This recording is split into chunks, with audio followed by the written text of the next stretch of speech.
ang perlas ng silanganan. Talaga nga namang nag-umapaw sa magagandang tanawin at pasyalan. Likas na yaman, kakaiba't masasarap na pagkain, makabuluhang tradisyon at kultura, mayaman na kasaysayan at mga maipagmamalaking Pinoy sa buong mundo. Samahan niyo ako at sabay-sabay nating tuklasin ang yamang taglay ng Pilipinas dito sa Pinoy Vibes! Joke lang!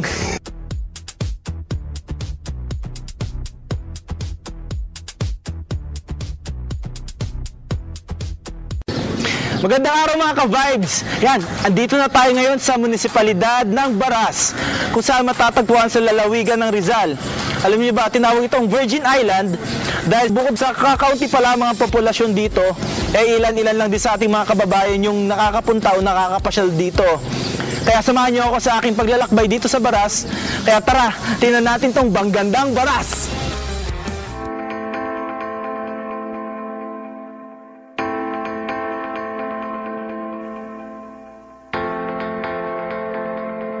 Welcome to St. Joseph Parish Church, Baras, Rizal. Ito ay tinayo noong 1682. Kita-kita nyo naman na panatili nila yung kagandahan at yung classic distinct appearance nito. Kung ganito kaganda sa labas, paano pa kaya sa mismong loob? Tara, tingnan natin.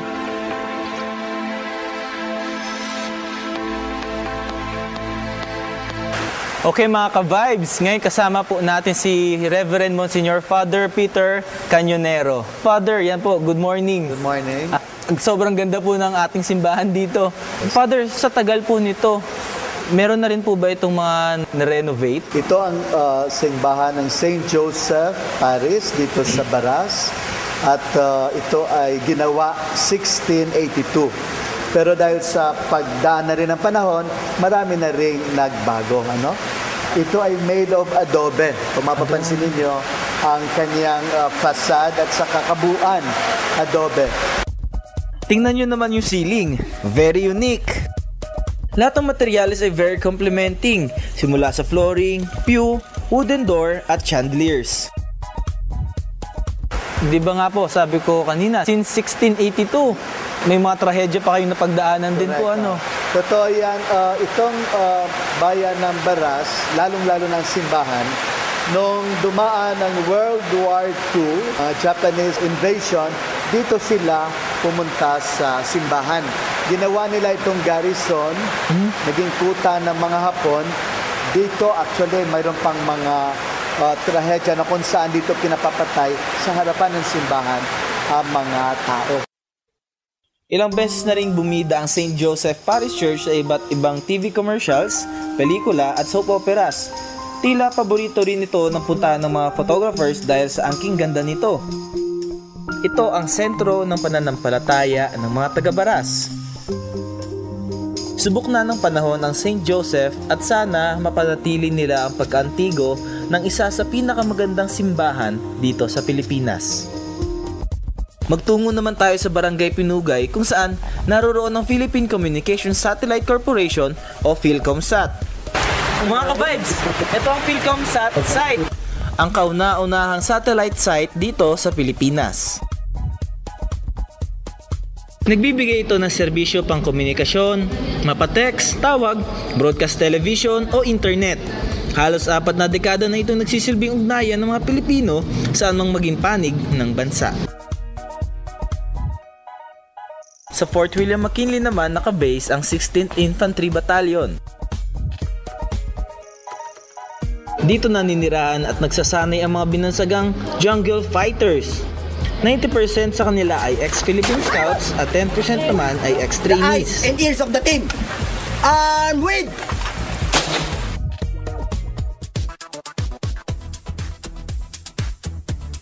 Puntahan naman natin ngayon ang mga falls na ipinagmamalaki ng Baras. Matatagpuan naman sa Barangay Pinugay ang Palo Alto na mayroong laking 200 hectares. Agaw eksena naman ng napakalaking swimming pool nito sa clubhouse nila. Meron rin itong conference room, snack bar, coffee shop, game room, workout gym, meron din itong jacuzzi sa kanilang likuran at tennis court. Mga vibes, ito yung 200 steps ng Palo Alto Falls. Kaya kung nakita nyo, yan nyo, camera, yung mga tuloy vista umakyat din. Kaya sabay-sabay kaming napapagod. Tara. Kaya sama-sama tayo. Linis ang tubig. Mga vibes. Ito ang falls. Lapitan pa natin.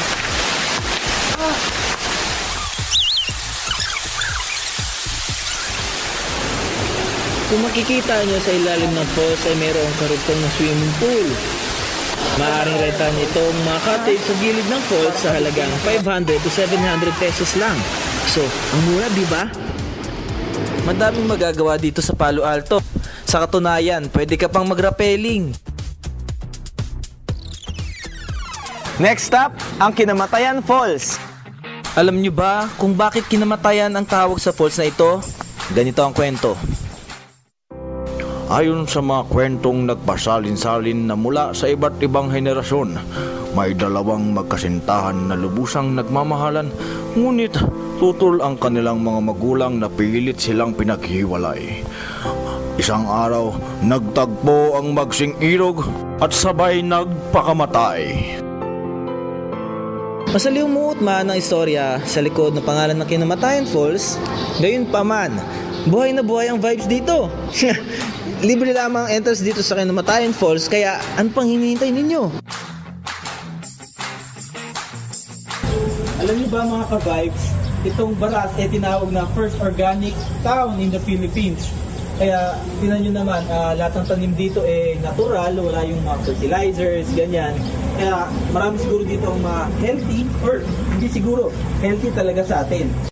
Binuksan ito noong July 13, 2009 na proyekto ng Organic Vegetable Project na ipinatupad ng University of the Philippines Los Baños at ng National Economic and Development Authority o NEDA na pinumunuan ng Agricultural Systems Cluster ng UP-LB College of Agriculture.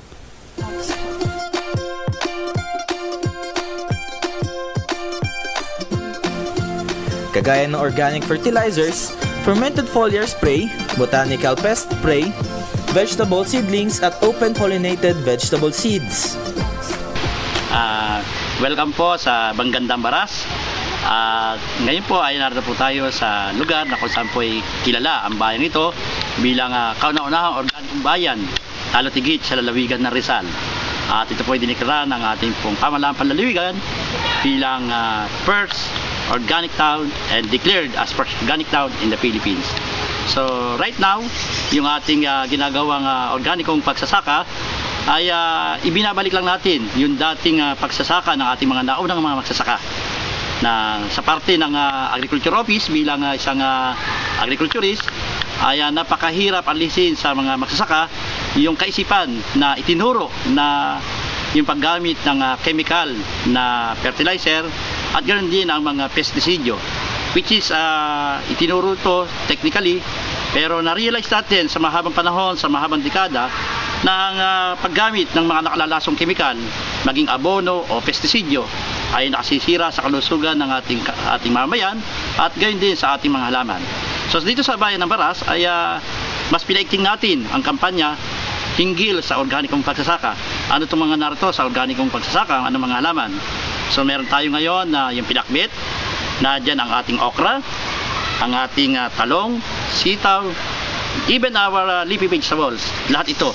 At sa ngayon, medyo ang aming kinakampanya, yung organikong pagmamangga. Alam natin, ang kultura ng pagmamangga ay ginagamitan ng napakaraming chemical. Subalit gusto rin natin balik ang kultura ng dating sistema ng pagmamangga o yung ginagawa nating pausok system. Ngayon, sa pamamagitan ng pag-aaral, ay meron na rin na-discovery o paraan ng pag-flower inducer na sa pamamagitan ng organiko. At sabi ko nga, ang Baras ay kinikilala bilang organikong bayan at marami na tayong mga kababayan buhat sa iba't ibang lugar na nagsasadya dito sa bayan ng Baras upang saksihan at mapasyalan ang organikong bayan. So para sa inyo lahat, kayo inaanyahan namin na pumasyal sa Banggandang Baras at tikman ang organikong produkto at higit sa lahat ang organikong pagsasaka sa bayan ng Baras. Isang Banggandang Baras sa inyong lahat. Susunod, mga pagkaing pinagmamalaki ng Baras. pista ng tromba at sikaran, at ang kahangahangang istorya ng advokasiyang Aklat Bata. Dito lamang sa Pinoy Vibes! Audio Jungle.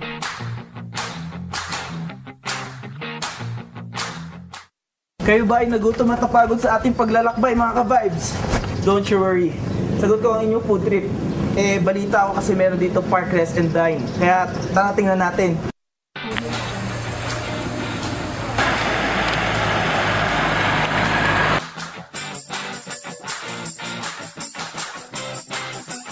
Audio Jungle.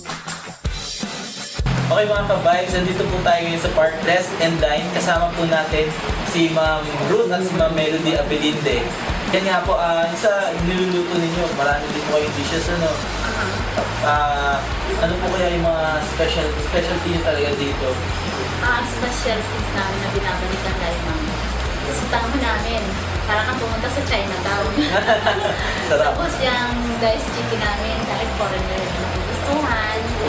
And then yung crispy fried lag, sabi nila, kami yung pinakamasarap dito sa Rizal, ha? Wow. Sa Rizal lang, Sarap naman yung ba? yeah. Tapos, meron kaming bago ngayon na kahit sino nagugustuhan yung crocodile, sizzling crocodile, yan. Oh, sizzling Tignan crocodile. nyo, masarap yun. Kahit sino magugustuhan. Kahit hindi ka nakain ng exotic food, pag natikman mo yun, babalikan mo yun. Oh, ano pa hinihintay nyo mga ka-vibes? Tingnan na natin tong sizzling crocodile. Sizzling crocodile ng Park Rest and Dine. Ito na kaya yung specialty dish? Yes! Ito ba yun? Ito yung sizzling crocodile park. Park Rest. Park Rest and Dine. Gusto ko na matikman. Okay. First, okay, ito na.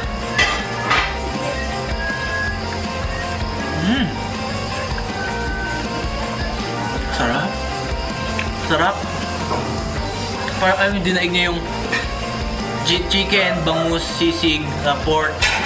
Kasi iba yung laman nung yung sa crocodile niya. Tas may pitik ng anghang, ganun. Kaya guys, ang sarap. So ito, dapat dadalhin ko sa crew. Pero babawasan ko na ng kalahati. Kaya yun. Okay, huwag kayo maingay. Secret na natin to.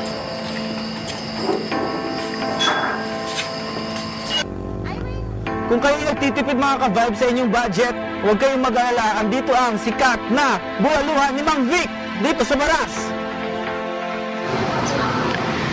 Ito ay matatagpuan sa Sitio Kapatagan, Barangay San Jose, Antipolo City. Ito ay along Marcos Highway. Ngayon mga ka-vibes, kung gusto nyo malaman kung ano ang signature dish dito sa Baras, wala nang iba kundi ang sinigang sa bundok o tinatawag na sinigaok. Yan, yun, masarap daw. Hindi ko alam, kaya tingnan natin. Ano nga ba ang sinigaok? Magandang araw po sa inyong lahat. Magandang araw, Sir Jeboy. Ito ni ganyan din sa magandang araw din sa iyo. Ganyan din sa ating mga tagapanood ngayon na nandito ngayon. Magandang araw sa inyong lahat. Paghahanda tayo magluluto ng isang pagkain na pinakamasarap sa ating bayan. Na ating ipatitikin sa ating makakasamang ngayong araw nito. At ang tawag dito ay sinigaok. Na ang dati ay ito ay hango. Hango sa dati nating lutuing sinigang bundok. Okay. Kaya ngayon, isa-isahin na natin ang mga sahog na maaari natin ilagay sa ating lulutuin. Dito nandito ang ating mga sangkap sa ating lulutuin ngayong araw na to. Ano ba to? Nariyan ng asin na una natin ilalagay. Yes, ito po ang ating asin. Ano pa, Sir Jeff? Kasama po ang ating kamatis at ang ating pong sibuyas. Meron tayong kamyas na panuka o pampaasin. Okay. At saka ang ating sili. Sili po. At hindi po kasama rin po natin ang ating mga gulay na gaya na po ng sitaw, gabi, okra po. Alugbati. Ang sa ibang salita po, ang tawag po din sa amin, sa aming bumbayan, ang okra po ay igos. Tama po ba ako? Tama, igos. Okay, ngayon po ay sa pagluluto po nito, ang pinaka-importante ay ang isda. Yung mga leftover na Kaysa itapon natin ang mga isdang natitira, ilagay natin sa ref. Kung meron tayo kahit isang linggo na yan sa refrigerator, pwede natin i-recycle sa pamamagitan ng pagluluto nga ng sinigaw. At kung anumang gulay ang makita natin sa paligid, pwede natin isahog sa ating lulutuin. Kaya, Sir Jeboy, handa ka na bang iluto natin sinigaw? O, Tunik, sobrang tipid po ng ating lulutuin at ihahain po sa ating mga bisita ngayong araw na ito. Ang una natin gagawin ay magpakulo tayo ng tubig na kung saan ang tubig na ginamit natin dito ay yung pinaghugasan ng bigas para mas maging malapot at mas masarap ang ating sinigaw. Ngayon, ilagay natin ang ating asin para kumalat ang kanyang alat. Hindi pwedeng sa huli ilalagay kasi ang asin kasi may mabubuo at lasa ito pag sa huli. Isunod natin ang kamatis, sibuyas, kamatis nakalagay na, sibuyas, at saka yung ambias at sili. Sinabay-sabay na po ng Titunik ang iba po natin mga sangkap sa pagluluto po ng sinigaw. Pakuluan natin sila ng mga 20 minutes hanggang sa 5 pot. Ihuli natin itong mga matitigas na gulay at saka itong malambot na gulay. Kaya matapos ang 20 minuto, isain natin ang kamatis na nasa loob ng kasirola. Sapagkat ito ay kumulo, natural na lalamog ang kanyang gulay. So, isain natin ang kamatis, ang kamyas, hanggang sa kumalat ang asin ito. Tapos, isunod natin naman ang matitigas na gulay. Ito na Titunik ang ating gabi, ang ating igos o okra kasama ang sitaw. Amoy na ang asin ng ating sinigaw. Pakuluan ulit ng mga 5 minutes para naging tender yung gulay niya. After 5 minutes, ilagay po natin ang mga leftover nating ulam. Pwedeng isda, pwedeng karne, ano man po natira sa ating refrigerator sapagkat nang hinayang tayong itapon, yun po ang ating ilalagay sa ating ulam na sinigaw. Ilalagay ko na po mga ka-vibes ang isdang leftover. Yun yung ating tawag na tipid-tipid portion, Titunik, para natin makatipid at makakonsumo pa tayo na ba po natin lulutuin sa susunod pong araw.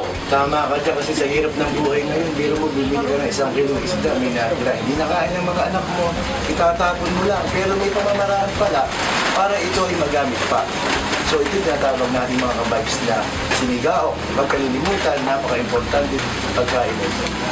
Yan, Titunik, talaga naman ang sinigaok talaga, hango pala ito sa tira-tira at mga leftover o sobrang pagkain na natin na nasa ating tabungan. Kaya pwede pa po pala lahat kainin ang 3 araw na nakalipas ay pwede po iluto po natin. Hindi lang dahil araw, pwede ka 3 buwan. Amuin mo lamang yung natin ng ulam at pinakala mong Pwede ba? Pwede pa, hindi sila. Ating lutuin. Tama-tama nga po talaga sa ating sa bayan po pati ng Baras.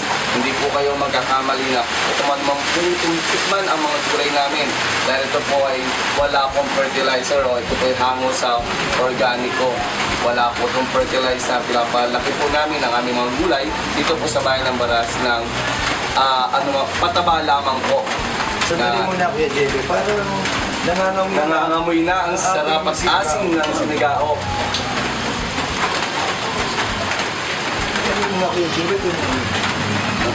Ang asin, Titunik. Sarap. Amoy pa lamang. Masarap na. Yan talagang tunay na amoy ng sinigaw. Dito yan sa bayan ng Baras. So, Kuya Jeboy, mukhang malambot na ang gulay. Lagyan na natin yung alugbati at saka mustasa. Ito, alokbati, Titunik, ang buong akala namin to, ginagamit lang to, laruan nung kami bata dito sa aming bayan. Pero ito pala po isa sa masustansyang gulay. Okay mga kabag, silalagay ko na alugbati at mustasa para matikman na natin maya-maya ang ating nilutong sinigaw.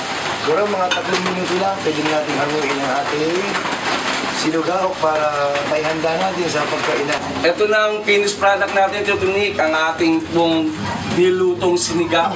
Ang ating sinigang sa bundok sa bayan ng Baras. Tikman na natin ang napakasarap at masustansyang gulay na pinaghalo-halo natin sa ating sinigaok. Tama. At ito ang tinatawag na signature dish ng ating bayan. May pagmamalaki dito yan sa bayan ng Baras. O ano mga ka-vibes, nakita nyo paano luto yung sinigaok, no? Ay, bang sarap! Ha? Ang sarap! Ah, nice! Wala akong masabi. Bang sarap lang talaga.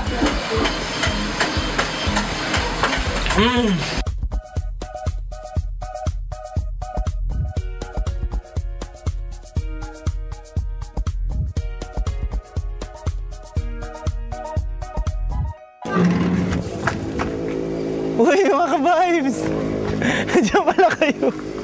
Anyways, hindi kasi, alam niyo ba ang mga Baraseño, may naisip silang bagong inumin. Yun ang tinatawag nilang tanglad juice. Sarap daw yun kaya alamin natin. And let's look at it. Paano nga ba ginagawa ang tanglad juice? Mga ka-vibes, kasama po natin ngayon si Sir Chofilo Espinosa ng S-Oils. Sir, paano po ba nag-start yung sa tanglad juice ninyo? Nag-umpisa kami sa langis, sa oil. Okay. Medyo mahina ang market ng langis kaya nag-produce kami ng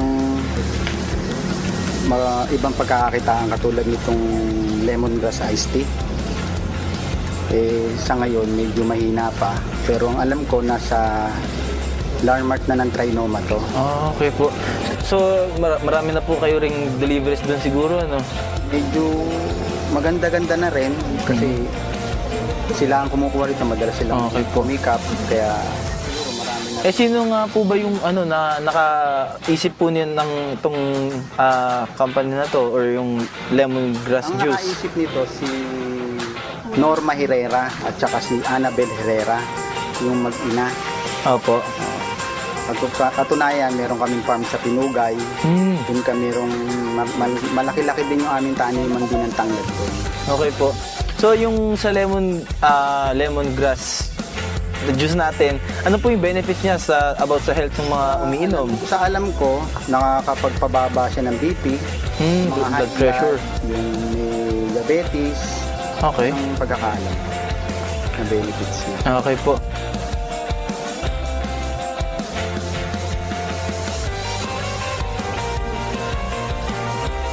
Susunod, tunghayan ang pagdiriwang ng sikaran na tromba ng mga taga-Baras at ang kahangahangang istorya ng advokasiyang Aklat Bata sa pagbabalik ng Pinoy Vibes!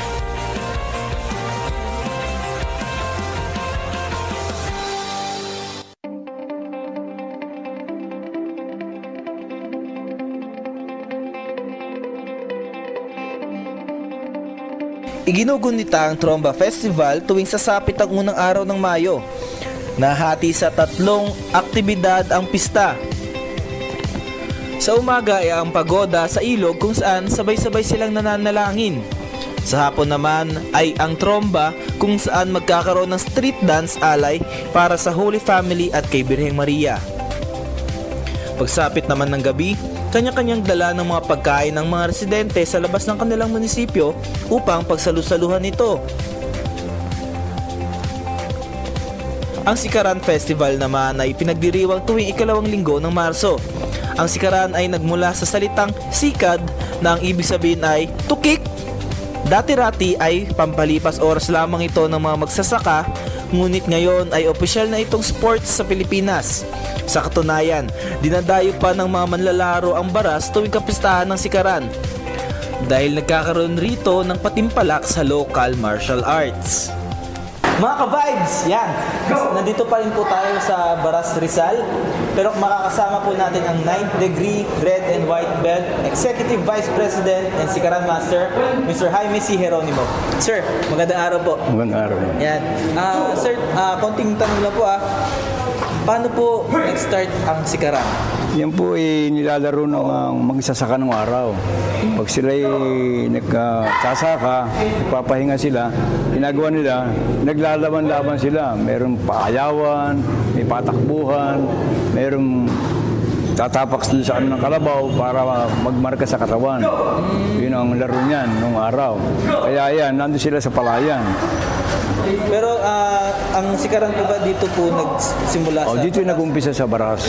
Dito nilaro ng aming ninuno, magulang ko, at saka yung kami magkapatid, si Grandmaster Militon Jeronimo. Siya po ang pinakang Grandmaster namin. Okay. So, ang sikaran po, siguro, baka sa laki po na sikaran ngayon, baka hindi lang dito sa Baras yan, ano? Saan pa po kaya yung iba't iba niyang lugar? Dito po sa Pilipinas, mayroon kami sa iba't ibang region. Meron kami sa Australia, sa ibang bansa. Sa Australia, Canada, Amerika, Saudi Arabia, sa Germany, sa Italy. Marami na kami mga branches sa ibang bansa. Ganun. So, Sir Jaime, ito po bang sikaran, paano po niyo ito tinuturo? Yan po inumpisahan sa mga baguhan, tinatawag natin basic. Kung paano turuan ang isang estudyante, kung paano tumayo, sumalag. Kasi ang sikaran ay paa lang ang ginagamit. Okay po. Ang kamay, ginagamit lang pansalag. Okay po. Siguro marami na po kayo nakasang estudyante. Yan. Meron na rin po kayo mga tournament din yan, ano? May lumaban ako nun sa Japan twice. Sa Korea, nag-best fighter ako. Tapos yung 1987, umabang kami ng tournament sa Canada, sa Winnipeg. Nanalo kami roon. Okay. Pero sa mga estudyante po ninyo, maski po sila nakakapunta na ng ibang lugar sa tournament.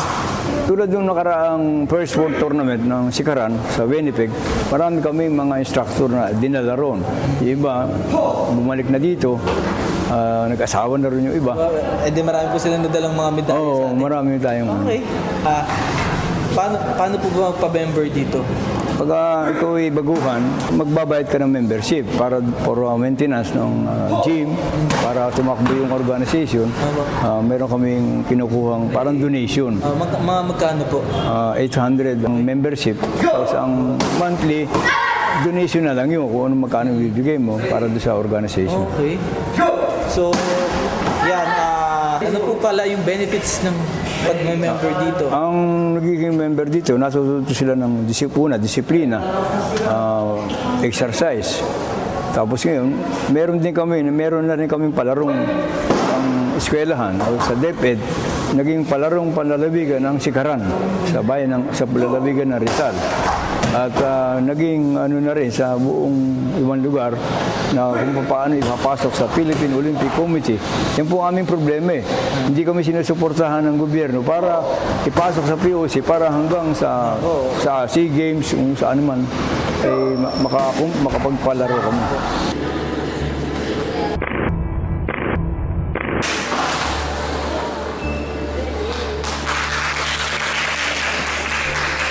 Matapos nating libutin ng Baras, syempre hindi dito natatapos ang kagandahan nito. Dahil sabi nga nila, ang tunay na yaman ay nasa mismong mga tao. Kilalanin itong isang taong to dahil bukod sa pagpapahalaga niya sa edukasyon, tumutulong siya sa kapwa nang walang hinihing kapalit. Siya ay si Paulo Pangilinan, tubong Baras na 18 years old lamang, isa sa founder at ang namumuno sa Aklat Bata. Sir Paulo Pangilinan. Hello. George. Kumusta? Good day. Ayos naman. Mga ka-vibe, si Kuya Paulo Pangilinan, ang isa sa founders ng Aklat Bata. Ayan. Paulo, paano ba nagsimula ang Aklat Bata? Well, nagsimula kami bilang isang subject requirement lang sa media production namin sa Central Escolar University, Manila. Ang Aklat Bata ay isang advokasiyang naglalayong paunlarin ng edukasyon sa Pilipinas sa pamamagitan ng pagkalap ng mga donasyon ng libro na ipamimigay sa mga batang huminto sa pag-aaral o sa mga public schools.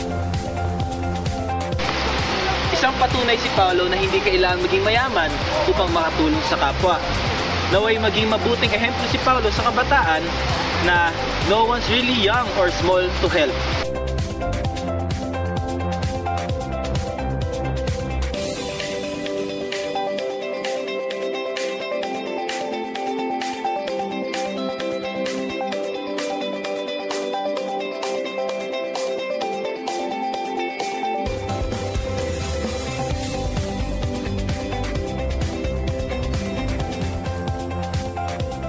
Sa aking paglalakbay dito sa Baras, marami akong natutunan at natuklasan na katangi-tanging ganda na sa Baras lamang makikita.